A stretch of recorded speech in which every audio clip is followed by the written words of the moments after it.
Vamos a terminar ya la parte final con la defensa de póster finalistas, para lo cual el presidente don Héctor Pedro Delgado hará cuando... Gracias. Lo que comentaba, vamos Pedro por favor a subir arriba y vamos a hacer la defensa de los pósteres finalistas. Luis, muchas gracias. Procedemos ya a la defensa de los pósteres finalistas. ¿Sí?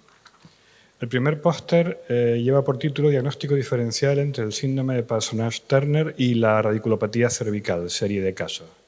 Lo presenta Natalia de la Torre Gueijo, del Hospital Clínico Universitario Lozano Blesa de Zaragoza. Bueno, buenas tardes. Soy Natalia de la Torre, residente del Clínico de Zaragoza, y os voy a hablar sobre el diagnóstico diferencial entre el síndrome de Parsonage-Turner y la radiculopatía cervical. Ambas entidades se diferencian sobre todo por la fisiopatología, ya que el síndrome de Parsonage-Turner es una plexopatía braquial inflamatoria mediada por linfocitos T, y la radiculopatía cervical tiene fisiopatología mecánica. También se diferencian en su clínica y en su tratamiento, que posteriormente comentaré. Voy a basar mi presentación en dos casos clínicos. El primero de ellos es una mujer de 46 años con antecedentes de artritis reumatoide y vacunación de virus varicela zoster, que comienza con una clínica intensa y súbita consistente en omalgia derecha, parestesias y paresia en la mano derecha. A la exploración presentaba paresia de diferentes grupos musculares del miembro superior derecho. No presentaba alteraciones sensitivas, ya que este síndrome afecta sobre todo a las fibras motoras. Presentaba hiporreflexia global y no presentaba atrofia. Se realiza una resonancia de plexo braquial en la que se objetiva engrosamiento de las raíces C5 y C6, y una resonancia cervical en la que se objetiva una pequeña hernia discal posterolateral C5 y C6. ¿Cómo se pasa? Bueno, aquí vemos la resonancia del plexo y arriba la cervical. Y también se realizó un estudio neurofisiológico en el que se objetivó una duración aumentada de mayor del 30% de los PUM del bíceps y del tríceps braquial. Y con todos estos datos se llegó al diagnóstico del síndrome de Parsonage-Turner, que en un principio se inicia tratamiento con corticoterapia, pero no resultó suficiente y se inició tratamiento con inmunoglobulinas. En el control a largo plazo se objetivó una normalización en el balance muscular.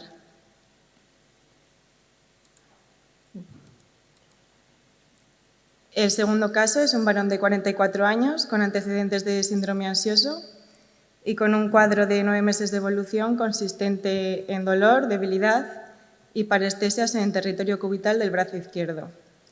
En la exploración presentaba miotrofia de la mano izquierda y paresia en la mano, en varios músculos de la mano. En este caso sí que se presentaba alteración sensitiva y los reflejos estaban presentes y simétricos. Se realizó una resonancia cervical en la que se objetivó una espondilodiscopatía degenerativa desde C4 a C7 con mielopatía cervical a nivel de C5 y C6, que se ve ahí la resonancia. Y también se realizó un estudio neurofisiológico en el que se observaron signos de denervación aguda y crónica en musculatura dependiente del miotoma C5 y C6 izquierdo.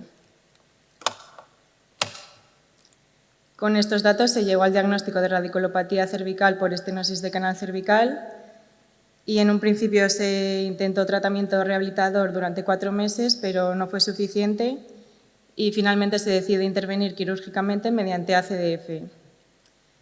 Como conclusiones, es importante realizar el diagnóstico diferencial entre ambas entidades, ya que con el tratamiento médico en el síndrome de Parsonage-Turner resultaría suficiente y así podríamos evitar intervenciones quirúrgicas innecesarias.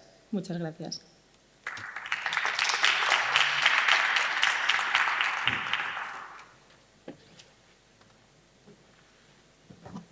¿Alguna pregunta en la sala? ¿Algún comentario? Doctor Evia.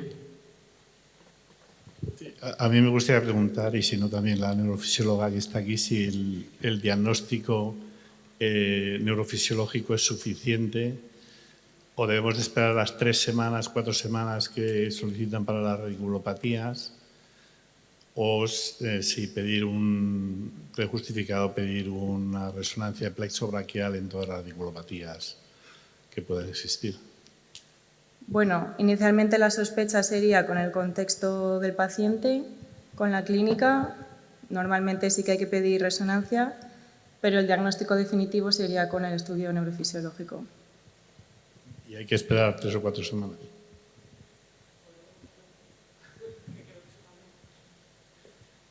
Perdona, pero creo que soy la única neurofisióloga en la sala, ¿no?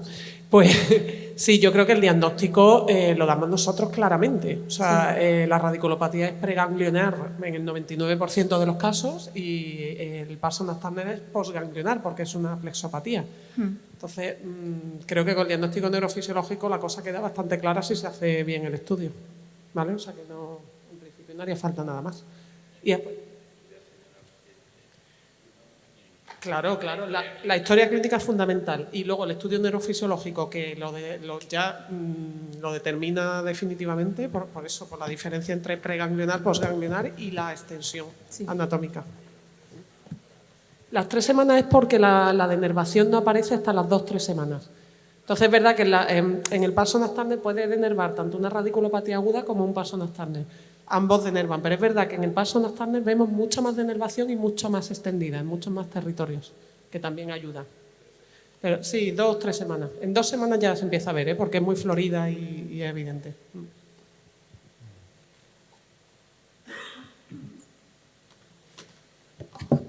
Muchas gracias. Gracias. A ver, el siguiente póster lo defiende José Javier Will Ibáñez. Uso de la ecografía intraoperatoria como guía para la cirugía de descompresión espinal en pacientes con compresión medular aguda, del Hospital Torre Cárdenas. Adelante. Bueno, en primer lugar, muy buenas tardes. Mi nombre es José Javier, soy R5 del Hospital Torre Cárdenas y a continuación voy a hacer la presentación del uso de la ecografía intraoperatoria como guía para realizar la descompresión en síndrome de compresión medular aguda. Ahí he puesto un QR donde he realizado un pequeño vídeo, ¿de acuerdo? Al tratarse de una prueba de imagen es bastante significativo ver imágenes y al ser un póster es bastante dificultoso, ¿vale? Por si lo queréis echar un vistazo mientras hago la presentación. Creo que algunos de mis compañeros ya han hablado de la ecografía, pero en el uso de los tumores medulares, intramedulares e extramedulares. Entonces, ¿cuál es la importancia del uso de la ecografía intraoperatoria en los síndromes de compresión medular? Creo que aquí hay bastantes neurocirujanos de columna con bastante experiencia y me gustaría que se retrotrayesen a aquella situación cuando eran A1, empezaban a hacer guardia y de repente estaban un viernes de guardia y a las 2 de la tarde le avisaba el internista y le decía, mira, tengo un paciente que tiene una masa pulmonar, aún no está diagnosticada y además tiene metástasis vertebrales, lo hemos ingresado por mal control de dolor y el problema es que ha comenzado con clínica neurológica aguda, parece con una paraparesia aguda con un nivel sensitivo. Y nosotros le preguntamos, bien, ¿pero tiene resonancia? No, no hemos pedido una resonancia. Entonces, el siguiente paso pues sería fundamentalmente hablar con el radiólogo, le hacemos una resonancia y de repente pues, nos encontramos con una lesión dorsal de 9, de 10, anterior, que invade el canal y que le está produciendo probablemente un síndrome compresivo agudo. Entonces, nuestra siguiente actitud es ¿qué hacemos? ¿Lo operamos? ¿No lo operamos? ¿No está diagnosticado? Aplicamos diferentes escalas, Tomita, Tokuhashi, muy bien, nos da un resultado incierto, soy A1, no tengo muy claro y finalmente me meto en quirófano, ¿vale? Voy a operarlo, tengo como única guía mi fluoroscopio porque, claro, robot, TAC intraoperatorio y todas estas cosas de guardia, pues no es posible. Meto mi fluoroscopio, hago mi marcaje y lámina de 9, de 10, hago mi laminectomía, veo una deformidad del cordón y mi siguiente pregunta, ¿y hasta dónde llegó la laminectomía? Es decir, me he quedado corto, es suficiente, el paciente me va a mejorar y después muchas veces vemos la resonancia y decimos, tenía que haber realizado un poquito más de descompresión. Y el problema fundamental es cómo sé yo hasta dónde llego a descompresión si no tengo herramientas suficientes, porque muchos dicen, bueno, que si la grasa epidural está presente, no está presente, que si metes un instrumento, un ganchito para ver si tienes compresión, pero no tenemos nada prácticamente objetivo que nos pueda reducir. Y ahí es la importancia de la ecografía intraoperatoria, porque al final en el hospital hay ecógrafos en todos lados, ¿de acuerdo? Aunque el servicio de neurocirugía no disponga de una ecografía intraoperatoria, sí que podemos, por ejemplo, recurrir a pediatría y obtener. Entonces, ¿qué conseguimos con la ecografía intraoperatoria? Por lo que vemos fundamentalmente en esas imágenes, ¿de acuerdo? Saber hasta dónde tenemos que llegar, ¿de acuerdo? Aquí se presentan 3 casos clínicos reales, ¿vale? 3 casos de compresión medular aguda por distintos motivos, en los cuales, si nosotros nos hubiéramos quedado en esta primera imagen de ecografía primera, ¿de acuerdo? Cuando realicemos nuestra conversión, probablemente al realizar la resonancia postoperatoria, pues nos hubiéramos dicho que nuestra laminectomía es insuficiente. Pero gracias a que tenemos esta herramienta, que tampoco requiere un aprendizaje, una curva de aprendizaje muy excesiva, ¿de acuerdo? Porque más o menos todos sabemos interpretar una ecografía, conseguimos interpretar de esta forma cómo nuestra lesión, sobre todo anterior, que es la que habitualmente no vemos, pues hemos conseguido una descompresión adecuada, independientemente que posteriormente el paciente pues consiga recuperar la fuerza previamente al deterioro clínico o no. Por eso me gustaría incidir en el uso de la ecografía, que no es algo nuevo, ya está descrito. Sin embargo, mucha gente, sobre todo los nuevos que entramos en esto, empezamos a hacer guardias, que nos ponemos muy nerviosos, que no sabemos hacer, presentarlo como herramienta, sobre todo para intentar dar a nuestro paciente una solución y obtener un resultado quirúrgico lo mejor posible, ¿de acuerdo? Y creo que ya me he pasado de tiempo, así que si tenéis alguna pregunta, pues estoy abierto a que me la hagáis. ¿Alguna pregunta desde la audiencia?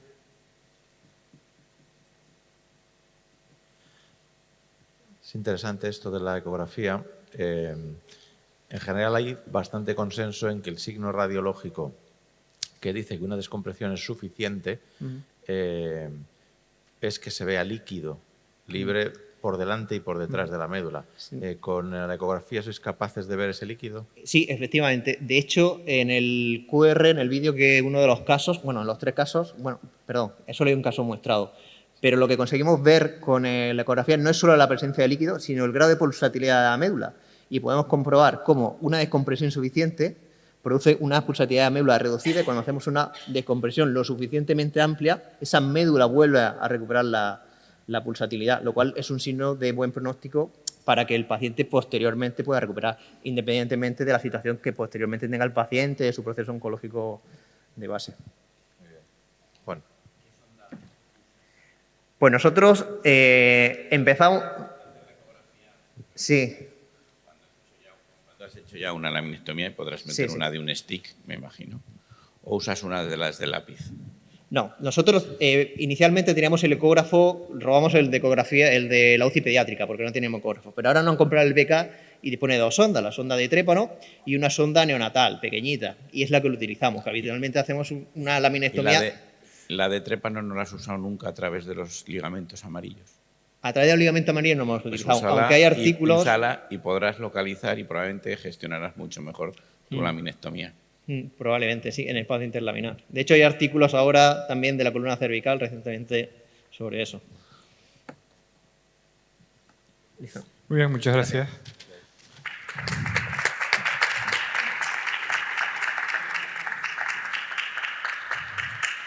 Pasamos al siguiente póster, que es SPECTAC y gammagrafía como herramientas clave en el diagnóstico de pseudoartrosis postquirúrgica. Lo presenta Mario Taravilla Loma, de La Paz. ¿No? Pues nada. Seguimos al siguiente póster. Recomendaciones basadas en la evidencia científica sobre el ejercicio físico en la patología degenerativa de columna. Un corta y pega para nuestras consultas y lo presenta Pedro Raimún de Figueira del Complejo Hospitalario Xeral Calde. Bien, buenas tardes. Soy Pedro Reimunde, neurocirujano en el ULA de Lugo y profesor asociado de Patología Quirúrgica en la Universidad de La Coruña, y voy a presentaros el póster con título Recomendaciones basadas en la evidencia científica sobre el ejercicio físico en la patología degenerativa de columna, un corta y pega para nuestras consultas. Bien, de todos es conocido la grandísima importancia de la patología degenerativa de columna, tanto desde el punto de vista sanitario como socioeconómico, ¿no? En estas patologías, las llamadas yellow flags van a traducirse en creencias catastrofistas, en conductas de evitación de la actividad y en el sobreuso de tratamientos pasivos, lo cual va a producir una perpetuación de la discapacidad y un fracaso en la vuelta a las actividades de la vida diaria del paciente.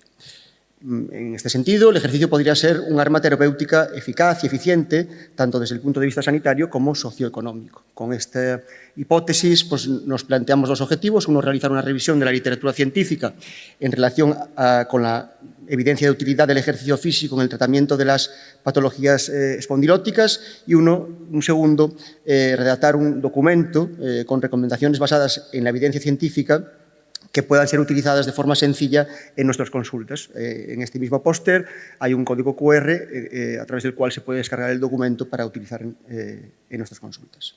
Bien, revisamos finalmente unos 72 artículos, todos metaanálisis, revisiones sistemáticas y estudios controlados aleatorizados.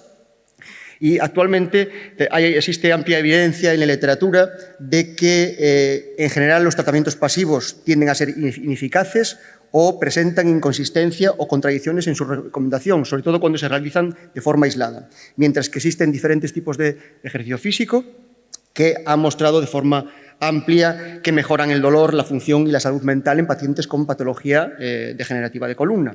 Hoy en día no estamos en disposición de saber qué tipo de ejercicio tiene una superioridad científica de utilidad con respecto a otros. Incluso se dice que la propia integración o la simple integración de la actividad física en las actividades diarias del paciente podría ser suficiente. Sin embargo, existe evidencia de que un programa de ejercicio físico que incluya el entrenamiento de los músculos estabilizadores, el entrenamiento de flexibilidad y entrenamiento de capacidad aeróbica podría tener altas probabilidades de ser exitoso y eficaz en este tipo de pacientes. Bien, y este tipo en general, el tipo de ejercicio físico que tiene una cantidad de evidencia científica claramente mayor al resto, de largo, es el ejercicio físico denominado como de estabilización. Bien, este ejercicio físico de estabilización lo que hace fundamentalmente, o lo que se basa fundamentalmente, es en el aumento de la fuerza y de la coordinación intra e intermuscular de músculos estabilizadores profundos, tónicos, puesto que estos músculos tienen esa función fundamental, estabilizadora y postural. Pero no solamente eso, sino que también va a mejorar la función pilar y de absorción de fuerzas y de transferencia de fuerza hacia los miembros, y también la función dinámica y segmentaria de estos músculos, ¿vale? Digo esto porque estas cuestiones son importantes desde el punto de vista metodológico para diseñar los ejercicios y también el programa de entrenamiento, pues, coherente y que tenga una progresión clara de las cargas y también de la especificidad y funcionalidad de los ejercicios. Bien, este tipo de ejercicio físico no es un tratamiento paliativo ni sintomático, sino que es más bien un tratamiento etiológico, porque va a intentar solucionar las características fisiopatológicas presentes en pacientes con patología degenerativa de columna. Estas características fisiopatológicas son fundamentalmente un descenso, una disminución de la fuerza, de la coordinación inter e intramuscular y del volumen, una atrofia muscular de músculos estabilizadores tónicos profundos, y además, de forma específica, en la columna lumbar, una debilidad de los abductores y extensores de la cadera, sobre todo glúteos, y un acortamiento y debilidad de los músculos psoas ilíaco, isquiosurales, en general cadera posterior, piriforme y tensor de la fascia lata. ¿Vale? Y además, de forma específica, en la columna cervical también se ha visto que de forma característica presentan una alteración de la movilidad escapulotorácica. Pues bien, un entrenamiento que englobe este tipo de cuestiones, como es el ejercicio de estabilización más un ejercicio complementario que englobe este tipo de características fisiopatológicas que acabo de describir, pues se ha demostrado que consigue mejorar la función, la discapacidad y factores psicosociales en general, que mejora el dolor axial e irradiado y que mejora la fuerza y estabilidad de los segmentos interesados. Este tipo de ejercicio físico hay evidencia de que se debe de realizar al menos en sesiones de 30 minutos, 3 a 5 veces a la semana y a alta intensidad, y esto es algo constante en todos los papers. Otros tipos de ejercicio físico con evidencia de utilidad son el pilates, el yoga, el aquagym o simplemente la marcha, o incluso la marcha nórdica o el ejercicio físico en el entorno laboral del paciente para la columna cervical. Este tipo de ejercicio, además, incluso ha demostrado eficacia antes y después de diferentes tipos de cirugía de columna. En el código QR que tenemos ahí en el recuadro en verde se puede descargar el documento con las recomendaciones para poder utilizar con un simple corta y pega en los informes que entregamos a nuestros pacientes en consulta. Y para finalizar, el ejercicio físico ha demostrado ampliamente ser una de las principales armas terapéuticas en el tratamiento de las patologías degenerativas de columna. Gracias. Muy bien, muchas gracias. ¿Alguna pregunta para el póster? También tengo una. O sea que, yo te quería hacer o mejor dicho, dos preguntas. Una, ¿cómo lo gestionáis realmente? El documento que le dais, yo descargué en su momento el QR, pero ¿lleva algún tipo de tabla de ejercicios específica o es una recomendación genérica? No sé si podemos enseñarla. Simplemente cuéntalo. No, es simplemente, bueno, hay un apartado previo aclaratorio, de alguna forma para, a nivel legal, no tener ningún tipo de por un lado, de declaración de intereses, de conflicto de intereses, y por otro lado, de responsabilidad en el uso del documento. Y además de otras cuestiones, y en segundo lugar hay unas recomendaciones, pues, más o menos es una planilla de recomendaciones generales y específicas, una para columna lumbar y otra para columna cervical, de forma que puedas copiar directamente las recomendaciones, pues, de columna lumbar, en el caso de que tú creas conveniente que en ese paciente son adecuadas, o que un paciente de columna cervical, con patología de columna cervical, pues puedas copiar la planilla con las recomendaciones generales y específicas, detalladas, prácticas. No es una cuestión teórica, sino ya son cuestiones prácticas para realizar el ejercicio físico, y que puedas copiar eso en el informe que entregas. Pero no hay tablitas con figuras de ejercicios y eso, sino simplemente describe un poco la información. Es una de las cuestiones que pongo, porque realmente, claro, este tipo de ejercicios, y sobre todo con pacientes, yo creo que debe estar acompañado de profesionales que guíen, al menos, la realización de los ejercicios.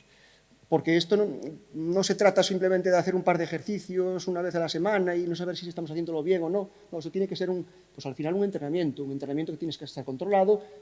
Tiene que haber un diseño correcto de los ejercicios, pues para qué tipo de paciente, para la edad, incluso para la funcionalidad. Si es un deportista o es una persona que trabaja en la construcción, pues tiene que tener una funcionalidad. Quiero decir que ahí detrás hay un control de las cargas, no se puede hacer de cualquier manera. Entonces yo creo que hay que hacerlo de forma controlada por profesionales, y son de alguna forma las recomendaciones generales y bastante específicas de las cargas incluso que hay que manejar para que esos profesionales sepan lo que tienen que hacer con esos pacientes. ¿Tú querías hacer una pregunta? Sí, yo quería hacer un comentario a propósito del concepto de prehabilitación, que eso es interesante, ¿no? Que es esa rehabilitación dirigida a pacientes que se van a operar en el futuro. Nosotros hace unos años publicamos una revisión sistemática sobre ese tema y llamaba la atención los escasísimos números de trabajos que había prospectivos, dado la enorme casuística que existe en el mundo. Es curioso, tenemos montones de pacientes que están esperando meses en la lista de espera, a los que se les podría ir haciendo algo mientras están esperando a operarse, ¿no? Y esos programas de prehabilitación, pues por alguna razón no llegan a implementarse, o por lo menos no se publican, o por lo menos no llegan a conocerse, ¿no?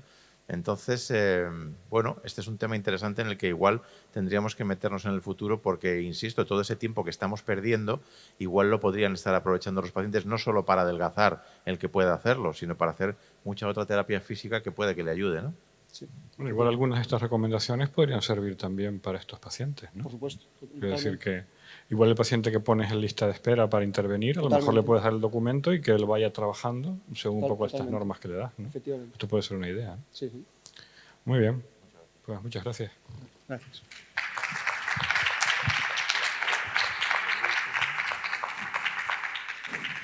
Bueno, y el último póster lo defiende María Jesús Correa Romero, del Hospital Universitario Virgen del Rocío. Tratamiento MIS para el síndrome adyacente sacroiliaco tras fusión por escoliosis del adulto. Un caso clínico.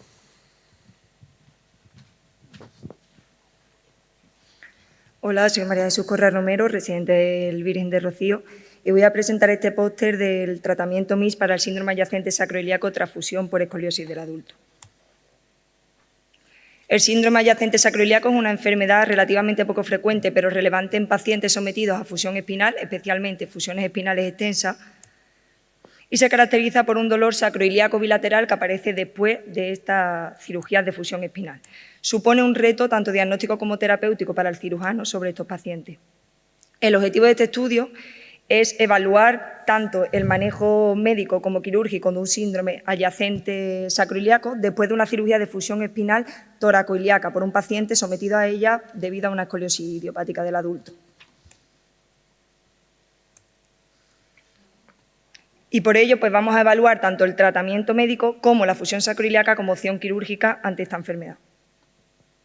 Se trata de un varón de 61 años, como ya hemos dicho, con antecedente personal de escoliosis idiopática del adulto, que fue sometido a una fusión toracoiliaca con tornillos desde T10 a ilíaco y un injerto intersomático autólogo con malla de titanio L5S1.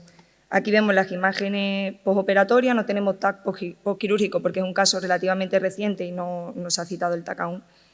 Y aquí vemos que colocamos 2 tornillos ilíacos en cada lado, se ve también la malla de titanio en L5S1.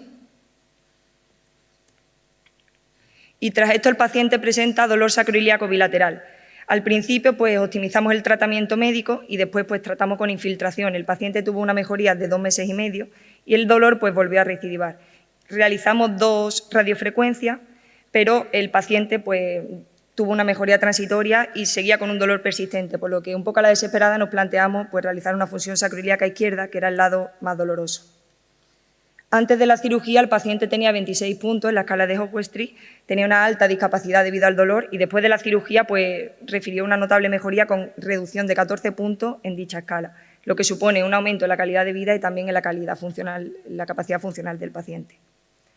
Por ello, como dato para poder llevarnos a casa, el síndrome adyacente sacroiliaco es una complicación relevante en pacientes con fusión espinal extensa.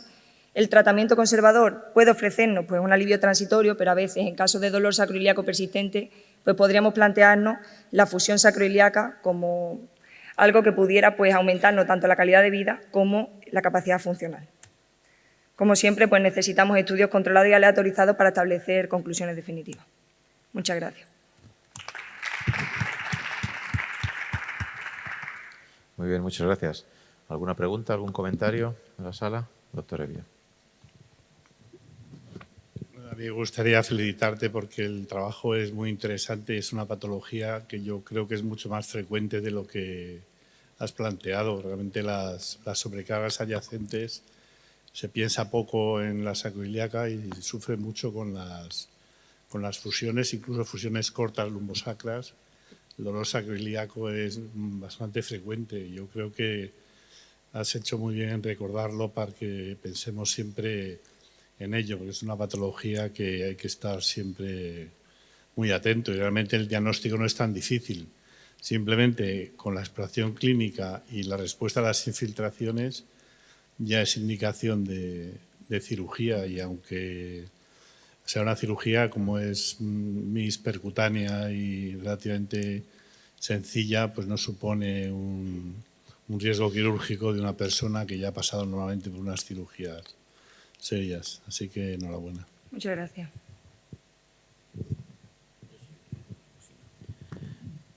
Es no sé si la casa comercial que usasteis o no usasteis, pero si por casualidad fuera el iFus, sabes que fue diseñado por un sueco que además lo basó en la historia de su mujer, una multípara, porque es frecuente la sacroiliitis en multíparas añosas. Pues no lo sabía, es muy interesante. Y era un triángulo, al principio eran triángulos, ahora lo han modificado haciendo tornillos y se ponían 3. Entonces lo que pasa es que tomar la decisión de fijar la sacroiliaca sin una fijación, porque aquí está claro que después de 10 años es muy frecuente la aparición del síndrome de la sacroiliaca mecánica. Yo a estos enfermos cuando llegan lo primero que les hago también, aparte de una telemetría, es un estudio de la marcha, de cómo están caminando, porque muchas veces corrigiendo los apoyos y levantando pues hacer que las sacroiliacas descarguen y te pueden ayudar a todavía mejorar el resultado. Vale. Gracias por la aclaración. Bueno, pues si no hay ninguna pregunta más. Pues nada, muchas gracias. Gracias. Y con esto damos por concluida la sesión de defensa de pósters.